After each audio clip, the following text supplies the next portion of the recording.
बेटा last class तक हम लोगों ने जो वर्किंग की थी, please last to last class में जो हमने वर्किंग की थी उसमें ना स्पेशली हमारे जो क्वेश्चन थे मेन वो थे इस पे based. Probability of A union B, this equal to probability of A plus probability of B minus probability of A intersection B. एक ये ऐसा कंसेप्ट है प्रोबेबिलिटी का जिसमें 11th क्लास के मेन क्वेश्चंस आपके सामने आते हैं बेटा। 11th क्लास के 50% क्वेश्चन जो हमारे पास हैं वो इस कंसेप्ट पे बेस्ड हैं और इसको हमने अच्छे से स्टडी किया है। एनसीईआरटी की 14.2 एक्सरसाइज में कई क्वेश्चन इसके दिए हुए हैं। उसके बाद सेकंड कंसेप्ट जो हमारे पास 11th में न्यू आपके सामने आएगा वो प्रोबेबिलिटीज कि वो कंसेप्ट बेस्ड ऑन कॉम्बिनेशन, किस तरह से परमुटेशन कॉम्बिनेशन में जो कॉम्बिनेशन का कंसेप्ट है वो प्रोबेबिलिटी में यूज किया जाएगा, किस तरह से इसको अप्लाई करना है। अब आपके सामने जो प्रोबेबिलिटी में आप लोगों ने कॉम्बिनेशन देखो, परमुटेशन कॉम्बिनेशन जो स्टडी किया था उसमें एनसीआर का फॉर्मूला हमारे पास आया था N factorial R factorial N minus R factorial, जिसमें आर की वैल्यू 0 से लेके एन के बड़े में लाई करती थी। बेटा ये जो आपके पास फॉर्मूला हमारे पास है वो प्रैक्टिकली कहां लगता था? एनसीआर का ये फॉर्मूला क्या बताता है कि एन में से आर आइटम्स को सिलेक्ट अगर हमें करना है तो कितने डिफरेंट मेथड से आर आइटम्स को, आर ऑब्जेक्ट को सिलेक्ट कर सकते हैं हम लोग। आउट ऑफ एन एन में से अगर आर का सिलेक्शन हम कर रहे हैं तो कितने डिफरेंट मेथड से आर का सिलेक्शन हम लोग कर सकते हैं। ये एनसीआर का फॉर्मूला किस तरह से प्रोबेबिलिटी का इसमें यूज किया जाएगा, कौन से क्वेश्चन प्रोबेबिलिटी के इस पे बेस्ड होंगे, ये हमने स्टडी करना है। देखो 9-10 में क्वेश्चन हमने किए, कैसे ध्यान से सुनना जरा। 52 प्लेइंग कार्ड में से आपने एक सिंगल कार्ड ड्रॉ किया। Find the probability of drawing a spade card, find the probability of getting an ace card, find the probability of getting of drawing either a spade or an ace. या तो spade का card है या S card है, या face card हो या आपके पास रेड कार्ड हो, इधर दिस और दिस के क्वेश्चन में 11th क्लास में कर लिए। लेकिन उसमें एक सिंगल कार्ड ड्रॉ किया गया था, एग्जैक्टली एक सिंगल कार्ड ड्रॉ किया था। अगर आपके इन्हीं क्वेश्चंस में 52 में से आप एक से ज्यादा कार्ड ड्रॉ करें, मोर देन वन, आपने 52 प्लेइंग कार्ड में से 3 कार्ड निकाले हैं। Find the probability of getting 2 red and 1 black. Find the probability of getting 2 red card and 1 black card. Find the probability of getting 2 spade and 1 club, या 1 spade 1 club and 1 diamond। जब भी आप एक lot में से, एक group में से एक से ज्यादा आइटम ड्रॉ या सिलेक्ट करेंगे, मोर देन 1, तो लगेगा इसका कंसेप्ट, तो लगेगा। अगर एक सिंगल कार्ड ड्रॉ किया, देखो ऐसे आप लोगों ने फिर भी 10th लेवल पे जो क्वेश्चन किए थे, मान लो एक बैग आपको दिया गया, उस बैग में रेड कलर की, ब्लैक कलर की, व्हाइट कलर की बॉल्स हैं 3, 4 और 5। बैग में टोटल बॉल्स आपको दे दी गई 12, राइट। इसमें से एक सिंगल का बॉल ड्रॉ की। Find the probability of getting a red ball. Red ball है, इसकी प्रोबेबिलिटी क्या होगी? 3/12। Find the probability of getting a non-red ball, that is 9/12। ये था एक सिंगल बॉल ड्रॉ की थी। अब आपसे इसी क्वेश्चन में क्या देंगे, बैग में 3 रेड कलर की हैं, 4 ब्लैक कलर की, 5 व्हाइट कलर की बॉल्स हैं। इस बैग में से 4 बॉल निकाली हैं, एक बॉल नहीं निकाली, 4 balls are drawn। Find the probability of getting 3 red and 1 black ball, या 2 red 1 white 1 black ball। एक से ज्यादा बॉल ड्रॉ की गई है। मेन कंसेप्ट इसमें है, की कंसेप्ट क्या है, कहां लगेगा ये कॉम्बिनेशन। अगर आप इस बैग में से एक से ज्यादा बॉल निकाल रहे हैं तो ये कॉम्बिनेशन का फॉर्मूला लगेगा। 11th क्लास में प्रोबेबिलिटी की जो मिसलेनियस की एक्सरसाइज है, मिसलेनियस एक्सरसाइज में कई क्वेश्चन इस पे बेस्ड दिए हुए हैं। उनमें क्वेश्चंस में कॉम्बिनेशन कहां लगेगा, जब एक लॉट में से, एक ग्रुप में से एक से ज्यादा आइटम ड्रॉ या सिलेक्ट कर रहे हैं, मोर देन 1, राइट। लिखिए क्वेश्चन, करते हैं एक बार स्टार्ट। देखिए रहा,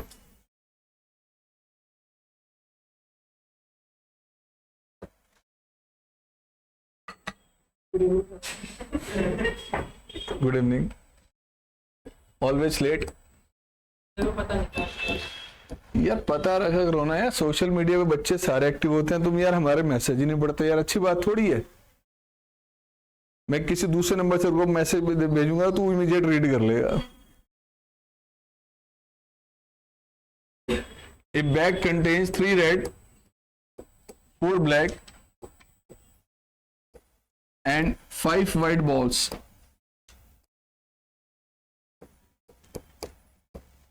ठीक है जी, बैग में कितनी बॉल्स हैं आपके सामने लिख दिया गया। 3 balls are drawn at random. 3 balls are drawn at random.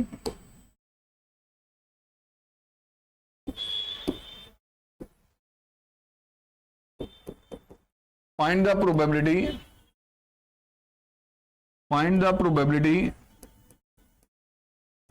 of drawing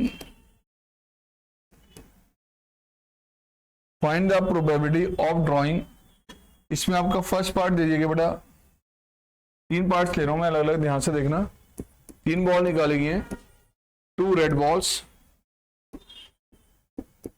and 1 black ball.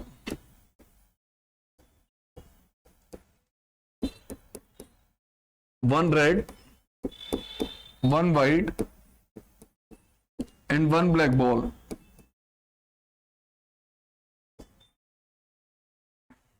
Third, at least 2 red balls. At least 2 red balls. तो बेटा कॉम्बिनेशन का फॉर्मूला कहां लगना है? जब भी एक ग्रुप में से, एक लॉट में से एक से ज्यादा आइटम ड्रॉ करेंगे तो प्रोबेबिलिटी का जो क्वेश्चन है वो कॉम्बिनेशन के जरिए सॉल्व होगा। अब इस क्वेश्चन में क्या आ गया देखो बेटा, रेड कलर की कितनी बॉल्स हैं? रेड है 3, ब्लैक कलर की बॉल्स कितनी हैं?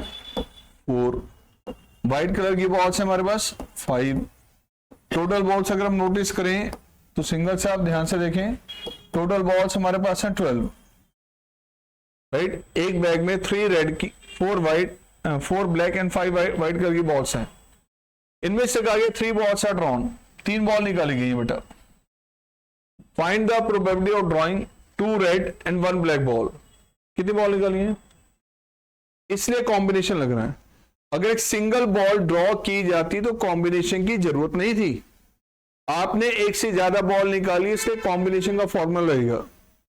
एक बात बताओ, 3 बॉल निकाली है, पॉसिबिलिटी क्या? हो सकता है तीनों रेड आ जाएं, हो सकता है तीनों ब्लैक आ जाएं, ऑल आर व्हाइट, हो सकता है बेटा 2 रेड 1 ब्लैक आ जाए, या 2 रेड 1 व्हाइट आ जाए, या 2 ब्लैक 1 व्हाइट आ जाए, या 2 व्हाइट 1 ब्लैक आ जाए, 2 व्हाइट 1 रेड। या बड़े सारे केस बन जाएंगे, ऐसे तो बनाते ही रह जाएंगे क्या? नहीं, हमारा प्रोबेबिलिटी का मेन फॉर्मूला क्या होता है?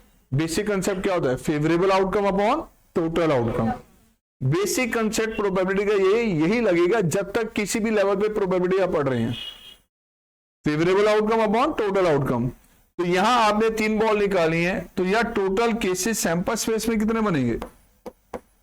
टोटल आउटकम, अगर आपने 3 बॉल ड्रॉ की हैं तो 12 में से 3 का सिलेक्शन करें, आउट ऑफ 12 3 आर सिलेक्टेड। अब 12 में कौन से कलर की बॉल है? रेड भी आ गई, व्हाइट भी आ गई, ब्लैक भी आ गई। 3 बॉल्स निकल रही है, कोई भी आ जाए, चाहे उसमें तीनों रेड है, तीनों व्हाइट है, तीनों ब्लैक है, या 1 रेड 1 व्हाइट 1 ब्लैक, सारी सिचुएशन इसके अंदर कवर हो गई है। टोटल सैंपल स्पेस है, इसके बाहर कोई केस नहीं बनेगा, सारे केसेस के अंदर कवर हो चुके हैं। ये ध्यान रखना, ये आपके पास है total outcome in the sample space. 3 के कितने कॉम्बिनेशन बनेंगे सब आ गए इसमें। प्रोबेबिलिटी किसकी निकालनी है? 2 रेड 1 ब्लैक। फर्स्ट पार्ट को अगर हम नोटिस करें, probability of getting 2 red and 1 black ball, तो ठीक है बेटा। फेवरेबल केस में हमें क्या चाहिए? रेड में से कितनी चाहिए बेटा? 2, ब्लैक में से कितनी चाहिए? 1। निकाली कितनी बॉल से? 3। अगर 2 रेड आनी 1 ब्लैक चाहिए तो व्हाइट कितनी चाहिए? 0। तो रेड में से बेटा कितनी? 2, ब्लैक में से सर कितनी? 1, व्हाइट में से सर कितनी? 0। टोटल 12 में से यानी 3। Favourable outcome upon total outcome. Combination का फॉर्मूला वहां लगेगा जब भी एक लॉट में से एक से ज्यादा आइटम निकाल रहे हैं। Favourable outcome upon total outcome. अब एनसीआर का फॉर्मूला सबको पता है, बाइनोमियल थ्योरम किया था यार, उसमें भी आपको पता है कि एनसी जीरो की वैल्यू ऑलवेज क्या होती है, एनसी वन का आंसर हमेशा क्या होता है, राइट।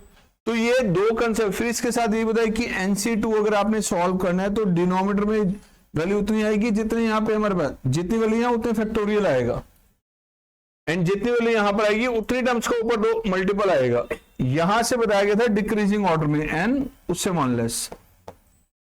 इसी के जरिए शॉर्टकट लगाते इसकी वैल्यू निकाल लो। अब मैं इसके जरिए वैल्यू निकालूंगा तो बेटा इसकी वैल्यू आ जाएगी आपकी 3, ये आ जाएगा 4, ये आ जाएगा 1, डिनोमिनेटर में 12 into 11 into 10 divided by 3 factorial. 3 factorial कितना होता है 6, तो ऊपर आ गया multiple 3 into 4 into 6, this is 12 into 11 into 10। बच्चों ये 3 और 4 इससे कैंसिल आउट, राइट, और इससे ये कैंसिल आउट, लो 3 और ये 5, तो आंसर कितना आ गया 3/55। ये आ गई प्रोबेबिलिटी। ओके, कुछ इसी तरह से सेकंड पार्ट में क्या कह रहा है, 3 बॉल निकालिए, एक रेड कलर की, एक व्हाइट कलर की, एक ब्लैक कलर की बॉल आनी चाहिए, तीनों एक एक कलर की बॉल आ जाए। तो सेकंड पार्ट के अकॉर्डिंग अगर आप वर्किंग करते हैं इसमें, second part 1 red 1 black 1 white, यानी तीनों में से एक एक बॉल आनी चाहिए, 3 में से 1, 4 में से 1, 5 में से 1 ओवर 12 में से एनी 3। इसे आपने सॉल्व कर लेना बच्चों, राइट। अगला पार्ट क्या कह रहा है, नेक्स्ट क्या कह रहा है, एटलीस्ट 2 रेड बॉल्स। यार कितनी बॉल्स निकाली है, कितनी बॉल्स निकाली आपने,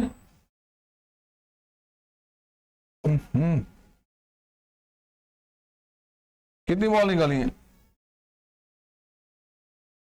3 बॉल निकाले। कह रहे कम से कम 2 रेड कलर की बॉल हैं, कम से कम 2 रेड कलर की। तो रेड बॉल्स वो कह रहे बेटा थर्ड पार्ट के according probability of at least 2 red balls, at least 2 red balls. तो प्यारे बच्चों रेड बॉल्स कितनी आनी चाहिए, रेड बॉल्स की काउंटिंग कितनी कह रहा है वो, एटलीस्ट 2, कम से कम 2 रेड बॉल, 2 या 2 से ग्रेटर, ये कह रहा है ना वो, एटलीस्ट कम से कम 2 रेड बॉल निकाली। कितनी बॉल्स हैं 3, कितनी निकाली है 3 बॉल ड्रॉ की हैं, कह रहे रेड बॉल कम से कम 2। इसका मतलब अगर 2 रेड कलर की बॉल हैं तो एक कौन सी होगी, नॉन रेड, और अगर 2 नहीं आई तो कितनी बॉल्स आएंगी रेड, 3 रेड बॉल्स, या तो रेड बॉल होंगी 2 या 2 से ग्रेटर, यही कह रहा ना वो। अब बताओ 2 रेड बॉल्स हैं, बताओ 2 रेड बॉल की प्रोबेबिलिटी क्या होगी, ये रेड बॉल्स कितनी हैं टोटल, ये तो बता दो, कितनी रेड बॉल हैं, नॉन रेड बॉल कितनी है, रेड बॉल्स कितनी है हमारे पास, देखो रेड बॉल्स हैं 3, नॉन रेड बॉल्स आपके पास है 9। इनमें से आपने 3 बॉल निकाली हैं, 2 रेड आए या 3 रेड आए, चलो 2 रेड के चांसेस बताओ। इसमें से 2 रेड कलर की बॉल्स हैं, क्या प्रोबेबिलिटी होगी, रेड में से 2, नॉन रेड में से ओवर, या तीनों रेड हों, तीनों red balls 3C, non red में से 12C। सर ये कॉम्बिनेशन लगेगा कहां, मैं फिर माइंड में डाल लो, जब भी एक लॉट में से, एक ग्रुप में से एक से ज्यादा आइटम ड्रॉ करें, मोर देन 1, तब लगेगा कॉम्बिनेशन का फॉर्मूला। ठीक है, प्लीज एक बार इसको नोट करो, फिर चलेंगे इससे आगे।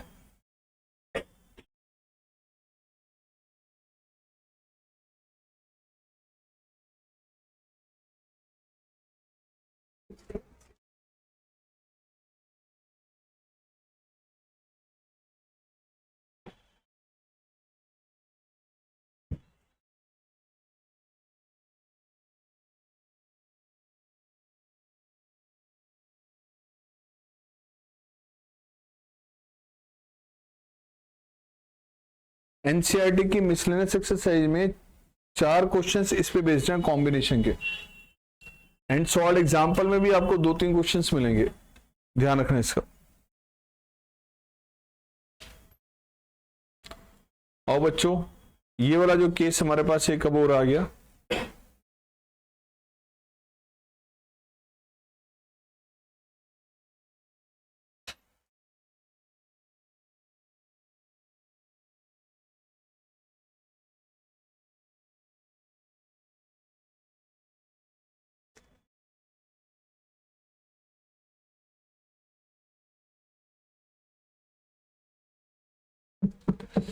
Which of the following cannot be valid assignment of probability?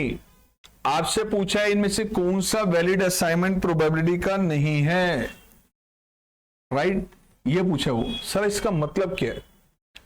बेटा 9th-10th लेवल में जब आपने प्रोबेबिलिटी स्टडी किया तो स्टार्टिंग करते हुए बच्चों को प्रोबेबिलिटी के बारे में एक जानकारी स्पेशली दी जाती है कि प्रोबेबिलिटी की जो वैल्यू है बेटा, प्रोबेबिलिटी की कोई भी वैल्यू आप देखेंगे तो वो 0 से लेके 1 के बिटवीन वेरी करती है, राइट?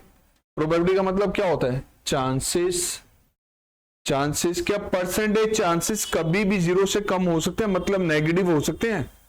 सर नहीं। -20% चांसेस सर मैं टॉप करूंगा, कभी कहा आज तक ना? 20%, 30%, 50%, 90% हो सकते हैं, -20% चांसेस। प्रोबेबिलिटी कभी नेगेटिव नहीं होती। सेकंड जो कंसेप्ट है उसको ध्यान से देखना। सेकंड कंसेप्ट ये है, आपको क्वेश्चन में ये कहा गया है, ध्यान से देखिए, वैलिड असाइनमेंट के लिए क्वेश्चन में कहा गया है, मैं रिपीट कर रहा हूं, which of the following can not be the valid assignment of probability for the outcome of the sample space, outcome of the sample space, this is the sample space S, और इस sample space में ω1, ω2, ω3, ω4, ω5 ये आपको अलग अलग 7 element दे दिए। कह रहे सैंपल स्पेस में 7 एलिमेंट्स हैं, ω1, ω2, ω3, और इन सब की प्रोबेबिलिटी की वैल्यूज 0.1, 0.01, 0.05, 0.03 ये दे देगी। अब ये कह रहा है कि ये वैलिड असाइनमेंट है या नहीं, यानी कि प्रोबेबिलिटी की ये वैल्यूज हमारे पास वैलिड है या इनवैलिड है, ये बताना है। वैलिड कब होंगी? पहला पॉइंट कि प्रोबेबिलिटी की वैल्यू हमेशा 0 से 1 के बीच में होती है, नेगेटिव कभी भी नहीं होती, पहला पॉइंट तो ये ध्यान रखना।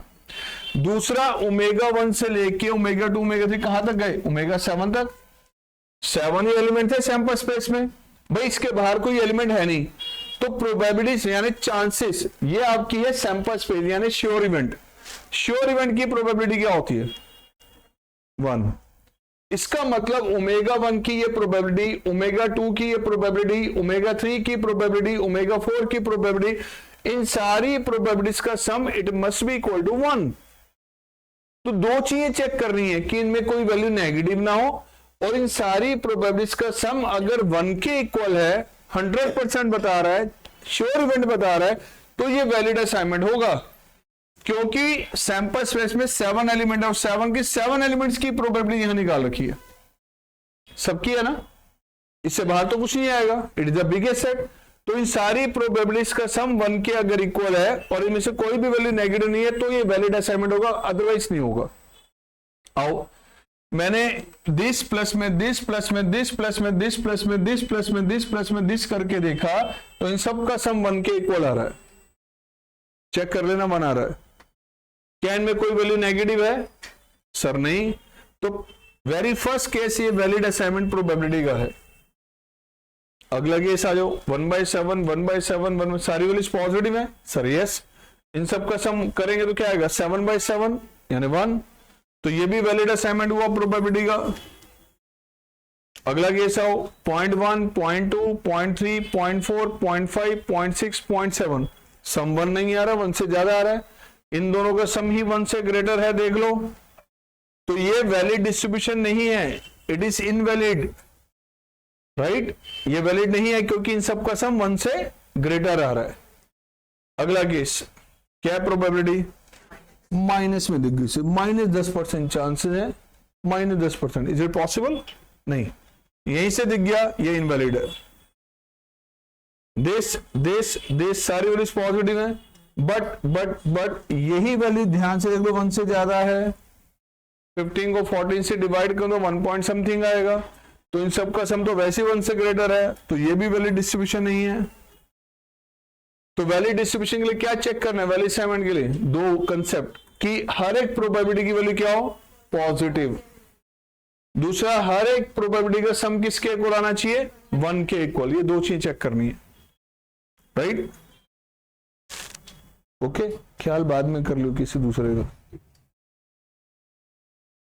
अब आ जाओ, इसके बाद बच्चा कहता है सर हमने फर्स्ट तो नहीं किया था, फर्स्ट तो मैंने बता दिया आपको, राइट। अब 1 to 10 में डाउट बताइए। फिफ्थ, चलो पहले फिफ्थ करते हैं, फिर सेवंथ करेंगे, दोनों करेंगे हम। बच्चे प्यार से पूछें तो मना थोड़ी करेंगे हम। लो जी, क्वेश्चन नंबर 5।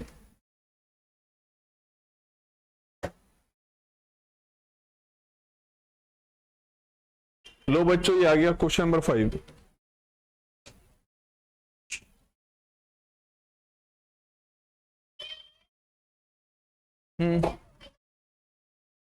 तो ओमेगा 6 तक की प्रोबेबिलिटी देगा, 7 की थोड़ी देगा। फिर टेबल में अगर देगा तो अच्छा, टेबल में एक वैल्यू मिसिंग कर दी, और फिर वो ये चेक करने को नहीं कहेगा, फिर कहेगा कि बेटा अगर मान लो कि इन्होंने पूछे पॉइंट, जरा ध्यान से सुना है, क्या पॉइंट पूछा है, आप सारे बच्चे पहले समझ नहीं रहा इन्होंने क्या कहा है, ध्यान से सुनो। इनका पॉइंट ये है सर कि ऊपर तो सैंपल सेट में 7 एलिमेंट है, लेकिन यहां पर आपको 7 की प्रोबेबिलिटीज नहीं दी, आपको 6 की दी है, 7 की मिसिंग कर दी।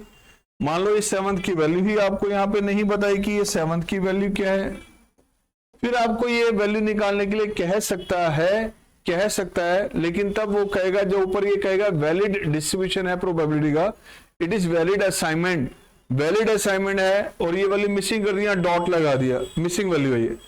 तो बेटा दिस प्लस में दिस प्लस में दिस प्लस में दिस प्लस में दिस प्लस में दिस प्लस में एक्स मान लो इसको, किसके इक्वल होगा, 1, वहां से एक्स की वैल्यू आ जाएगी। ठीक है, वैलिड असाइनमेंट चेक करने के लिए नहीं कहेगा, वो कहेगा it is valid assignment. Okay, अब आइए, ये क्वेश्चन आपके सामने चल रहा बच्चों, क्वेश्चन नंबर 5। इस क्वेश्चन नंबर 5 में क्या कहा गया, a fair coin with 1 marked on 1 face. कह रहा है एक कॉइन आपको दे गया with 1 marked on the 1 face and 6 on the other. लो जी, कॉइन में हेड और टेल तो नहीं है, कह रहा है इसकी जगह 1 दे दिया, इसकी जगह 6, हेड नहीं है, टेल नहीं है कॉइन पे, दोनों साइड अपोजिट फेसेस पे ये दे दिया। नया कॉइन डिजाइन किया हमने अपना खुद का A2S का, ठीक है, हेड टेल नहीं है, यहाँ पे एक साइड हमने 1 लिख दिया, दूसरी साइड 6 स्टैंप लगा दी। दूसरा कहा गया उसके साथ साथ एक फेयर डाई को थ्रो किया, फेयर डाई। तो फेयर डाई का मतलब डाई पे नॉर्मल वही नंबर है 1 से लेकर 6 तक जो होते हैं। एक आपने कॉइन को टॉस किया जिसपे हेड और टेल नहीं है, एक साइड 1 है, दूसरी साइड क्या है, और उसके साथ डाई को थ्रो किया। Find the probability that the sum of the number that turn up is 3 or 12। तो प्यारे बच्चों, सैंपल स्पेस क्या बनेगा, आपने कॉइन को टॉस किया तो क्या आएगा, या तो 1 आएगा या 1 आया या 6। उसके साथ डाई को थ्रो किया, तो डाई पे तो 1 के साथ 1 भी आ सकता था, 1 and 2, 1 and 3, 1 and 4, 1 and 5, 1 and 6, ऐसे 6 के साथ 1, 6 and 2, 6 and 3, 6 and 4, 6 and 5 and 6 and 6। कितने आउटकम आ गए सर, 12 आउटकम आ गए। कितने, जो पहला डिजिट है वो क्या बता रहा है, पॉइंट पे अपीयर हुआ नंबर 1 होगा या 6 होगा, या तो 1 आएगा या 6 आएगा। अब ये आपके टोटल आउटकम है, इसमें कह रहे चांसेस के बताओ कि सम जो आए, sum of the number that turn up is 3, sum 3 हो बेटा।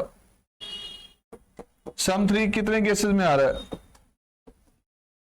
सम 3 कितने केसेस में आ रहा है, एक ही केस है, बाकी किसी केस में नहीं आ रहा, तो 1/12। अगला केस कह रहा है कि सम क्या है, सम 12, कितने केसेस है, सम 12 है, एक ही केस है बेटा सम 12 में, वो सिर्फ ये आउटकम है। अगर कहता find the probability of getting sum 7 तो सम 7 में ये वाला केस भी आ रहा है, 1,6 भी आ रहा है, फिर कितने केस बन जाते हैं? 2/12, राइट? ओके,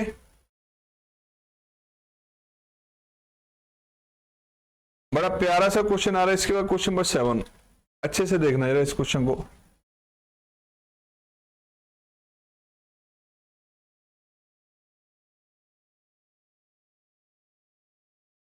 लो बच्चों, 7th क्वेश्चन में क्या कहा गया है, रीड करें अच्छे से। A fair coin is tossed, a fair coin is tossed कितनी बार? 4 times, and a person win ₹1 for each head, ₹1 for each head। 1 रुपए का प्रॉफिट होगा अगर हेड अपीयर हुआ, जितनी बार हेड आएगा उतनी बार ₹1 मिलेगा। And lose ₹1.50 for each share that turns up, और अगर टेल आएगा तो 1.50, ₹1.5 का नुकसान है। टॉस किया, हेड आ गया तो मुझे ₹1 मिलेगा, टॉस किया और हेड नहीं आया, टेल आया तो मुझे ₹1.5 देने पड़ेंगे, राइट? हेड आने पे मेरा प्रॉफिट है और टेल आने पे मेरा लॉस है। ओके, अब क्या कह रहा आगे क्वेश्चन में क्या कहा गया? From the sample space calculate how many different amount of money you can have. From the sample space calculate how many different amount of money you can have after 4 tosses. कितने tosses के बाद? And the probability of having each of these amount. 2 चीज निकालने को कह रहा हूं कि सैंपल स्पेस को चेक करके बताइए कि 4 टॉस करने के बाद आपके पास कितने डिफरेंट तरह के अमाउंट आ सकते हैं। And the probability of having each of this amount, और उस अमाउंट की प्रोबेबिलिटी क्या होगी ये भी बताना है सैंपल स्पेस देख के। या 4 कॉइंस को टॉस किया, सॉरी, एक कॉइन को 4 बार टॉस किया तो टोटल आउटकम कितने बनेंगे?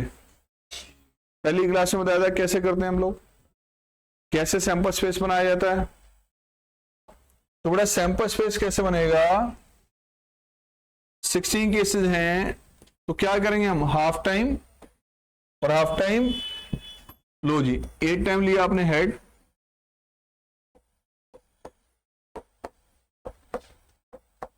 ठीक है जी, और 8 टाइम्स लिया आपने टेल।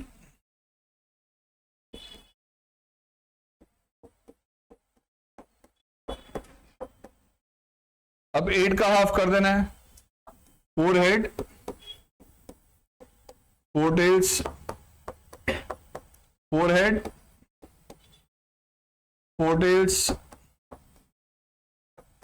अब 4 का हाफ कर दो, 2 head 2 tails, 2 head 2 tails, 2 head 2 tails, 2 head 2 tails. अब 2 का हाफ कर दो, 1 head 1 tail, 1 head 1 tail, 1 head 1 tell.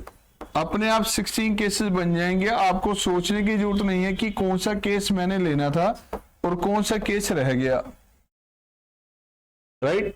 अभी बताओ, 4 बार आपने टॉस किया है तो नंबर ऑफ हेड और नंबर ऑफ टेल को जब हम चेक करें, हेड कितने आ सकते हैं बच्चों? मिनिमम। टेल, अगर ये हेड 0 आ रहा है, एक भी हेड नहीं आ रहा तो चारों बार क्या होगा? और अगर एक हेड है तो, और अगर 2 हेड है तो 3 हेड हो सकते हैं, 1 टेल हो सकता है, 4 हेड, ये पॉसिबिलिटी होगी ना। हेड आने पे क्या बताया गया था? ₹1 का प्रॉफिट। टेल आने पे क्या था? 1.50 का लॉस। अब यहां बताओ टेल कितनी बार आया पहली सिचुएशन में? 4 बार। तो बेटा अमाउंट जो आपको मिल रहा है यहां पे वो तो नुकसान हो रहा है हमारा, ₹6 का नुकसान हो गया जी, लॉस, राइट? अब इधर आ जाओ, एक हेड आ रहा है और 3 टेल, यानी कि एक बार तो आपको ₹1 का प्रॉफिट हुआ और 3 बार ₹1.5 का हो गया नुकसान। लो जी, तो प्यारे बच्चों, कॉमर्स के बच्चे भी बैठे हैं, नेट प्रॉफिट कितना आ रहा है? 3.5 का लॉस आ रहा है यार। तो लो जी, -3.50। ओके, यहां तक डाउट किसी को? 2 हेड 2 टेल, तो -1 का 1 का लॉस हो गया, दिस वन। अदरवाइज आपसे क्वेश्चन में यही पूछा था, ध्यान से देखो क्वेश्चन में क्या कह रहा ऊपर। क्वेश्चन में क्या पूछा था, from the sample space calculate how many different amount of money you can have. From the sample space देख के बता सकते कि ये डिफरेंट अमाउंट है जो हमारे पास आ सकते हैं। अब इसकी प्रोबेबिलिटी क्या होगी ये बताना है, इसकी प्रोबेबिलिटी बतानी है। चलो प्रोबेबिलिटी भी निकाल लेते हैं बेटा। कितने केसेस में 0 हेड और 4 टेल है, ये 16 केसेस हैं 0 हेड और 4 टेल। 4 टेल तो एक ही केस में आ रहा है सिर्फ, बाकी किसी केस में नहीं है, तो प्रोबेबिलिटी क्या होगी इसकी। अगला केस कह रहा है कि बेटा 1 हेड और 3 टेल्स, 1 हेड और 3 टेल्स। लो ये केस, सर वो तो ये भी बनता है, सर वो तो ये भी बनता है, सर वो तो ये भी बनता है, यही है ना। कितने केस आ रहे हैं इसमें, चांसेस के 4/। अगला केस 2 हेड आने चाहिए और 2 टेल्स। प्यारे बच्चों 2 हेड एंड 2 टेल्स, तो आओ देखो 2 हेड 2 टेल्स किस में आ रहा है, गौर से देखना। ये आ गया 2 हेड 2 टेल्स का केस, ये आ गया 2 हेड 2 टेल्स का केस, ये आ गया 2 हेड 2 टेल्स। उसी तरह से प्यारे बच्चों इधर आ रहा है 2 हेड 2 टेल्स, इसमें भी आ रहा है और इसमें भी आ रहा है। कितने केस आ गए, 6/16। This is the probability, right. कहां से देख रहे हैं हम, सैंपल स्पेस में से। ओके अगला केस 3 हेड 1 टेल, कितने केस, कितने केस आएंगे, 4 केस आएंगे बेटा। ठीक है सभी था, 3 हेड और 1 टेल। प्रोबेबिलिटी क्या बनेगी बच्चों, 4/16। चारों हेडों एक ही केस। इनके अलावा कोई सिचुएशन बनती है क्या, नहीं। It is a sample space. Sample space के सारे एलिमेंट इन 4 केसेस में डिवाइड कर दिए हमने, तो ये प्रोबेबिलिटीज का सम किसके इक्वल होना चाहिए, 1। चेक कर लो 1 आ रहा है।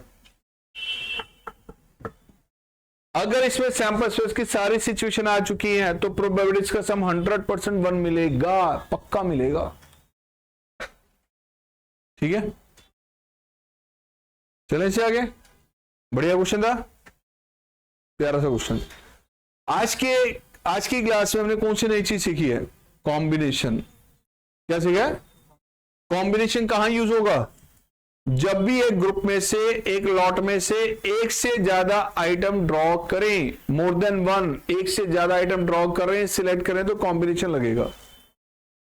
सर कोई क्वेश्चन है इसका, अभी एक मैंने कराया था, चलो एक एनसीईआरटी कर लेते हैं अब हम। आ जाओ जी, ये आ गया क्वेश्चन 11th क्वेश्चन आपका। आज का लास्ट क्वेश्चन ये ले रहे हैं, बाकी लेंगे बाद में, बच्चों को नींद नहीं आ रही है।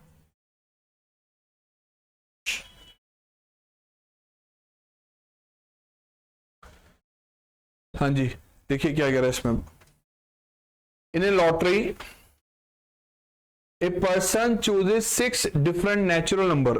एक लॉटरी थी, छोटा सा बच्चा गया एक लॉटरी खरीदने के लिए। छोटा बच्चा लॉटरी, अरे बड़े करते थे, अब तो नहीं होते। आजकल तो दिल्ली में लॉटरी बैन है वैसे, लेकिन छोटे छोटे बच्चे कहीं ना कहीं फिर भी ऐसे शॉपकीपर लगा देते हैं। रूरल एरिया में कुछ ज्यादा चलती हैं चीजें। अब तो इस एरिया में तो लॉटरी सारी डिजिटल चल रही है, सारी गेम्स में पैसे लगते हैं, नहीं सट्टेबाज भी सारे इस पे आ गए हैं, वही कर रहे होते। क्रिकेट का सब देखो, कितने पुलिस वाले पकड़ रहे होते हैं। ये आज यहाँ रेड डली तो ये पकड़े गए, ये रेड डली तो ये पकड़े गए। क्या कह रहे हैं देखो, ए person chooses 6 different natural number.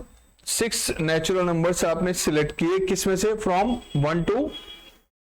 मान लो एक छोटा सा बच्चा एक दुकान पे जाता है, उस दुकान में जो दुकानदार था उसने एक चार्ट बना रखा है, और उस चार्ट में क्या कर रखा है, छोटे छोटे उसने हमारे पास जो है ये चिट्स बना रखी हैं। लो जी, 1 यहाँ पे चिट, 2 यहाँ पे कर दी, 3rd यहाँ पे कर दी, नेक्स्ट यहाँ पे ऐसे करते करते टोटल 20 चिट्स लगा रखी हैं। बच्चे को कहा बेटा अगर आपने लॉटरी खेली है तो इसमें से 6 चिट निकाल लो जरा। चार्ट था, चार्ट पे 20 चिट्स लगी हुई हैं और हर एक चिट पे क्या है हमारे पास, एक एक नेचुरल नंबर बीच में लिखा हुआ है। बच्चे ने 6 चिट निकाली, 6 स्लिप निकाली और उसमें जो नंबर थे वो शो कर दिए। अब लॉटरी कमेटी कहती है कि अगर आपके 6 नंबर वो आ गए जो मैंने पहले से यहां स्क्रीन पे दिखा रखे हैं तो आपको प्राइस मिलेगा।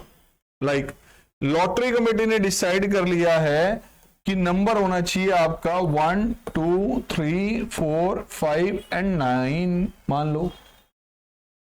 ये नंबर्स अगर अगर आ जाते हैं तो आपको मिलेगा प्राइस।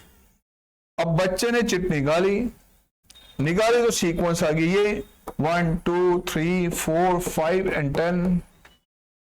ये नहीं निकाली तो आ गया 2 3 4 6 7 9 5 8 10 11 12 15। एक सीक्वेंस आ गई, दूसरी आ गई, थर्ड आ गई। ऐसी कितनी सीक्वेंस बनेगी चेक करना हमने। कितनी स्लिप्स निकाल रहे हैं इसमें से हम?